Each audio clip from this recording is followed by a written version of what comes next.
기도하여 이르시되 마태복음 26장 36절과 46절의 말씀을 가지고 오늘 주시는 생명의 양식을 나누겠습니다. 우리가 인생을 살다 보면 양지가 있으면 음지가 있고 산이 높을수록 골도 깊게 마련입니다. 좋은 일들만큼 힘든 일도 많게 마련입니다. 위기는 한자로 위험과 기회입니다. 인생의 위기는 위험으로 포장된 기회라는 선물을 실어 나르는 수레입니다. 히브리어로 위기는 마시벨입니다. 마시벨. 이 단어는 출상용 의자, 즉 고대의 산모가 출산 시 앉았던 의자를 가리킬 때 마시벨이라고 하는데 이 마시벨을 위기라고 히브리어는 번역하고 있습니다. 생명을 탄생시키는 창조의 순간이 있다면 지금이 바로 그때입니다. 즉 위기의 때입니다. 사람들은 그들의 눈으로 소를 보듯이 하나님을 보고 싶어하고 소를 사랑하듯이 하나님을 사랑하고 싶어합니다. 마음을 다해 성품을 다해 뜻을 다해 사랑해야 하는 대상임에도 불구하고 말입니다. 사람들은 소가 만들어내는 우주, 우유와 치즈 그리고 거기서 나오는 이윤 때문에 소를 사랑합니다. 그것은 외적인 부와 내적인 평안을 위해 하나님을 사랑하고 있는 모습입니다. 자신의 유익을 위해 하나님을 사랑하는 것은 그분을 올바르게 사랑하는 것이 아닙니다. 기도는 뭔가 얻으려고 하는 것이 아닙니다. 얻는 것이 목적이라면 얻었을 경우 기도를 쉴 수 있지만 주님은 우리에게 쉬지 말고 기도하라고 하셨습니다. 왜요?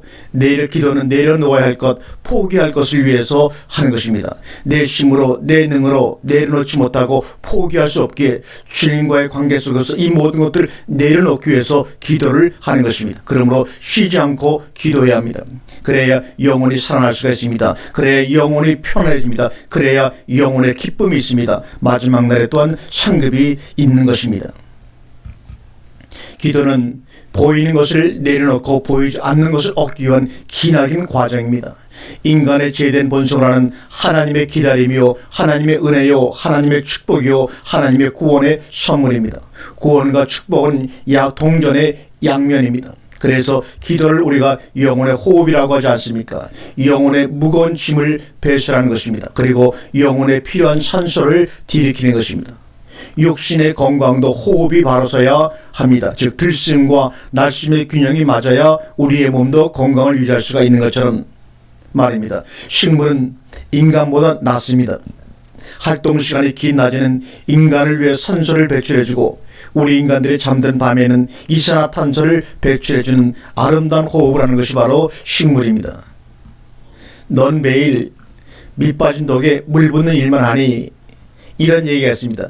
밑 빠진 독에 10년 물을 부으면 독에 물은 안 찰지 몰라도 땅으로 스며든 물이 주변에 꽃을 피우고 열매를 맺는 사실에 우리는 주목하고 실망하지 말아야 합니다. 만일 똑똑한 인간이 멀쩡한 독에 물을 채웠다면 아마 지금쯤 독에 고인 물에서 썩은 냄새나 맡고 있을 것입니다.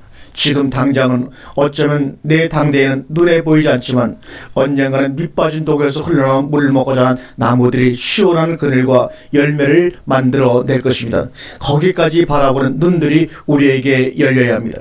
내가 비록 그 그늘에서 나 자신을 위해 쉬지를 못할지라도 다른 누가 그 그늘에서 쉴 수 있다면 얼마나 감사합니까? 이런 대만족의 감격이 우리 속에 성령을 통해 일어나야 합니다. 목수가 자기 집 살려고 집 짓는 거 봤습니까? 사과나무가 사과 먹는 거 봤나요? 다 남 주려고 열리고 짓는 것입니다. 목수는 집을 지으면 그뿐이고 집을 짓고 나면 그 자리를 떠나는 것이 목수의 임무가 아닙니까? 우리가 강을 건너면 그 배는 자기의 사명을 다한 것입니다. 그런데도 우리는 그 건너게 한 그 배에 집중을 하지 건너온 그 광야와 가나안 땅에 집중을 하지 않습니다. 물론 자기 살 집이 아니라 그까지 대충 해버리는 목수는 참 목수가 아니지요. 우리 성도들은 할 때는 정말 열심히 온몸과 정성을 다 바쳐 일하고 집을 다 지었다 싶으면 미련 없이 떠나시기를 바랍니다. 이때 자식이 우상이 되어서는 안 됩니다. 이때 내 교회가 우상이 되어서는 안 됩니다. 그래야 하나님이 그 자식과 그 교회를 책임져 주시지 않습니까? 내가 떠남으로써 더 많은 새로운 사람들이 새로운 생각과 열정으로 내가 만들어 놓고 떠나온 집을 더 정성스럽게 가꾸어 나갈 것을 믿기 때문입니다. 이름을 남기는 일에, 통장을 남기는 일에, 집을 남기는 일에, 큰 거대한 교회를 남기는 일에 연연하지 않아야 참된 목사요, 참된 성도요, 프로입니다. 혹자는 그래도 하나님의 축복으로 부유함을 즐기며 감사하며 살면 더 좋지 않은가 하고 질문합니다. 맞아요. 좋아요. 그러나 그 부유함 속에 생명은 없다는 것을 명심하시기 바랍니다. 생명은 오직 예수 그리스도뿐입니다.